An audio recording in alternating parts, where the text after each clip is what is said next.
senang sekali begitu diundang di sini.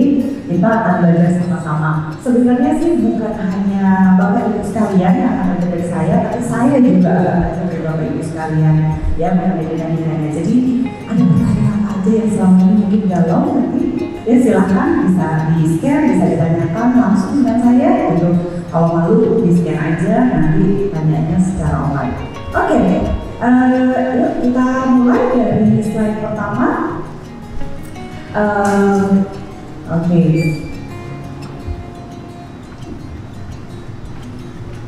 Ini boleh dijawab keras-keras atau mau dijawab dalam hati, ya ini juga boleh.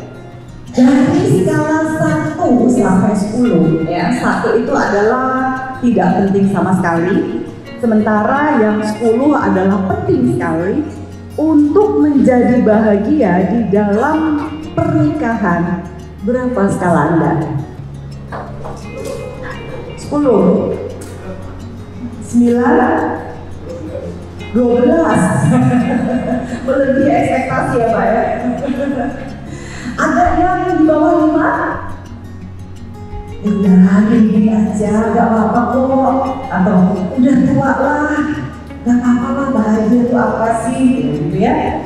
Gak apa-apa sebenarnya, karena nilai ini kan sangat pribadi gitu ya.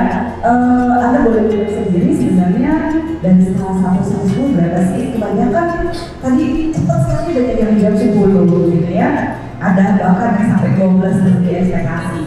Oke, kita lihat slide selanjutnya. Ternyata banyak yang mengatakan bahwa pernikahan itu penting ya.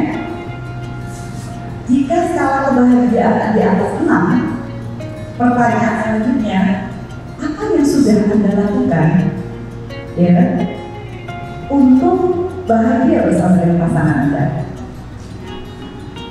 Misalnya apa? Izin jalan. Maaf ya kameramen.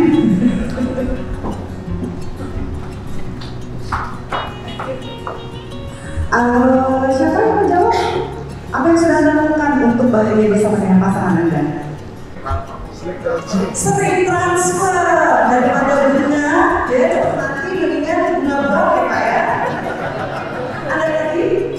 Apa lagi yang sudah Anda lakukan untuk bahagia bersama dengan pasangan Anda?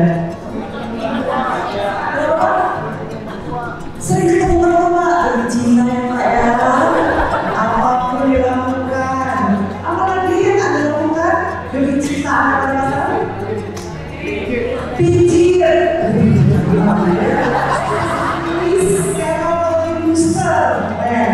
Apa yang Anda lakukan? Healingnya Jackson sama Axel kan beda ya. Kalau healingnya gimana Pak?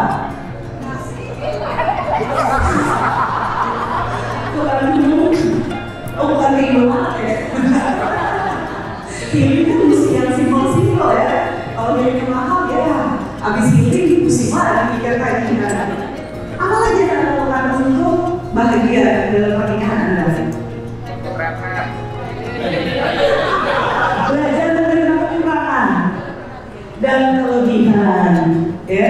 Karena kelebihan itu juga bisa kadang-kadang ada terima karena ada loh yang terintimidasi sama pasangan sendiri. Wah, gitu ya. Jadi belajar menerima kekurangan dan kelebihan juga challenging untuk bahagia bersama. Apa lagi? Quality time. Quality time. Bapak quality time favoritnya apa Pak sama Ibu? Jalan-jalan.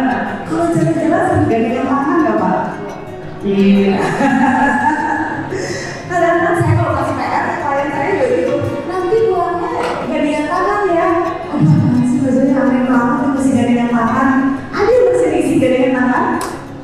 Saya semalam, saya tinggal udah agak malam. Saya ada beberapa pasangan jalan udah gandengan tangan. Keren amat nih, cuma ada gandengan. Ya. Apa kalau bahasa menuliskan PDA ya, public display affection.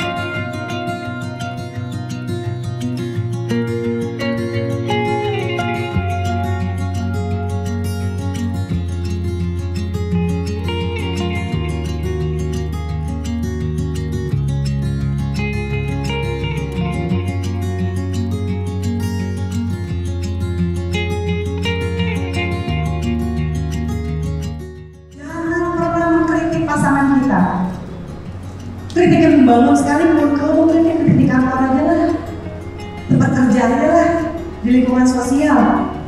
Jangan mengkritik keluarga, jangan mengkritik pasangan, jangan mengkritik anak kita dengan alasan kritik membangun yang bisa. Ya, verbally attacking and personally of a character. Aduh, kamu tuh bisa apa sih? Kamu nggak tahu rasanya kerja kayak saya kan?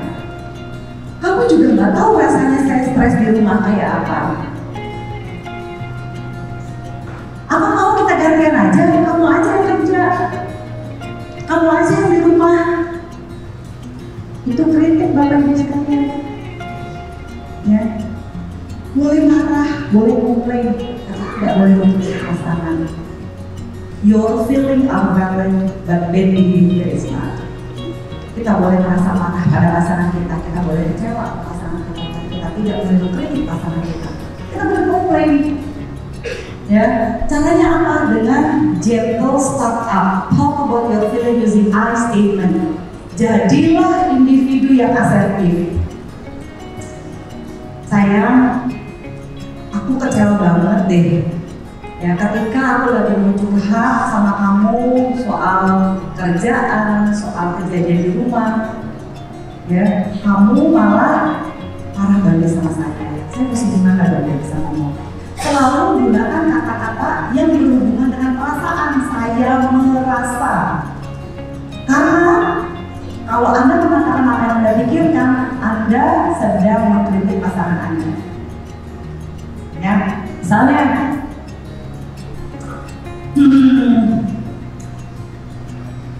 ini saya misalnya gini, aduh kalau sampai saya nggak ada, emang bisa kamu ngurusin ini semua?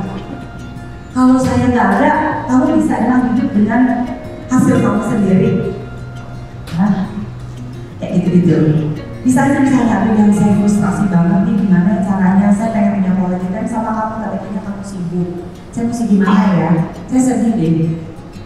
Jadi katakan apa yang kita mau. Misalnya, kamu dong kayak tetangga sebelah, lihat tuh gandengan tangan terus, jalan terus. Kenapa sih kita enggak? Yang asertif, yang tangan jadi pegang tangannya. Ya, I statement, aku kangen deh gandengan tangan kayak begitu. Dulu aja bisa begini, kenapa sekarang enggak? Ya nggak mau dipegang tangannya pasti. Ada satu hal menarik, pernah saya lagi live di Instagram, lalu ada nanya Mbak Zoya, kapan sih momen paling bahagia bagi pasangan? This is a good question, susah juga ya. Terus saya pikir, yang saya lihat dan yang saya saksikan, mereka pasangan-pasangan yang bahagia adalah yang sudah melampaui masalah yang berat sekali, and they survive it. Gak ada orang yang benar-benar bisa menghargai air kalau dia belum pernah dahaga.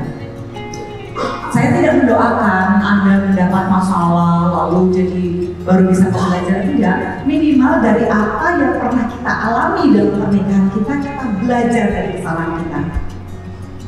Kita tanya sama pasangan kita,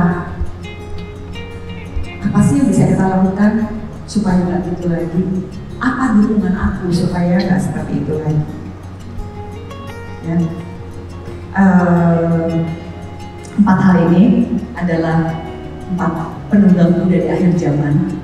Ya, pastikan bahwa dalam pernikahan Anda mulai kurang-kurangi nih ke-4 hal ini kalau nggak mau bercerai, atau nggak bercerai karena malu, tapi toxic relationship-nya. Sedih ya, 20 tahun sama-sama, 20 tahun lagi ke depan sama-sama, tapi saling benci, saling dendam. Ya, pastikan si 4 penunggang kuda ini dikurang-kurangi. Bisa pleset sekali 2 kali, ya kalau salah minta maaf. Ya sorry, aku terlalu marah, kita pause dulu ya. Iya, this is my mistake. Iya kan, nggak tahu kan, kamu yang salah kan, dicecer juga. Oke, stop. Ya, saya nggak terima kalau ini. Nanti aja kalau kita nggak saling menyalahkan baru kita ngobrol lagi. Gampang nggak? Enggak. Kita sudah memberikan QR code, mungkin bisa ditampilkan lagi Untuk QR code ini, bapak-bapak, ibu-ibu, kalau misalkan ada pertanyaan yang mungkin agak malu-malu nih bertanya, bisa dengan cara men-scan ini. Sudah ada 2 pertanyaan ya, kita bacakan. Mungkin Angel bisa membaca pertanyaannya.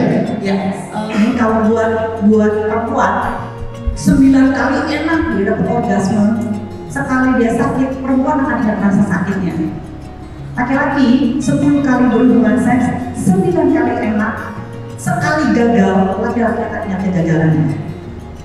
Nah, banyaknya penyebab, salah satunya vaginismus. Vaginismus itu involuntary muscles, artinya ototnya nggak kompak sama otaknya. Dianya mau menikmati, dianya nggak kenapa-napa, dianya udah relax, tapi otot vaginanya mengeras. Itu harus periksa.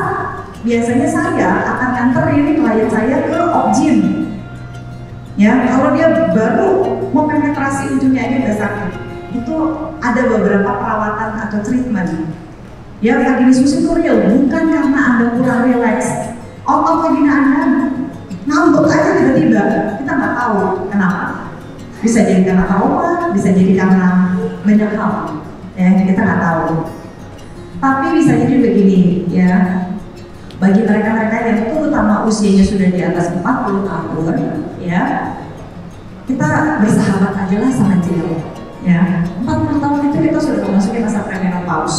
By the way, menopause itu bukan berarti istri tidak bisa berhubungan seks lagi ya. Menopause itu artinya estrogen Anda tidak bereproduksi lagi, tapi bukan berarti Anda tidak bisa berhubungan seks. Karena ada yang sudah bilang, aduh Mbak Zoya, saya sih udah mau menopause nih, aku sudah menopause. Terus suami saya nggak apa-apa deh, dia sama orang lain, yang penting nikahnya tetap sama saya. Jangan dikasih orang dong suaminya, ya? Nggak ada, itu mitos. Wah kalau sudah menopause sudah nggak bisa berhubungan seks lagi, bisa. Ya, pakai gel, jadi kayak orang susah sekarang, gel gampang. Ada rasa tiramisu, strawberry, banget ya, nanti pulang-pulang dari sini pergi ke apotek sama-sama atau ke minimarket, kita beli gel ini yuk, iya gitu. Senang-senang, nggak apa-apa. Aduh mak, kayaknya nggak organik, apa sih nggak organik? Kalau sakit, sih ya istri Anda, ya kalau jangan sampai dia sampai vaginismus karena sudah traumanya, ya itu lebih lama lagi untuk disembuhkan. Ya, belum lagi kalau dia merasa seperti marital pain, ya, atau merasa kepuasan dalam pernikahan itu yang tidak kita inginkan.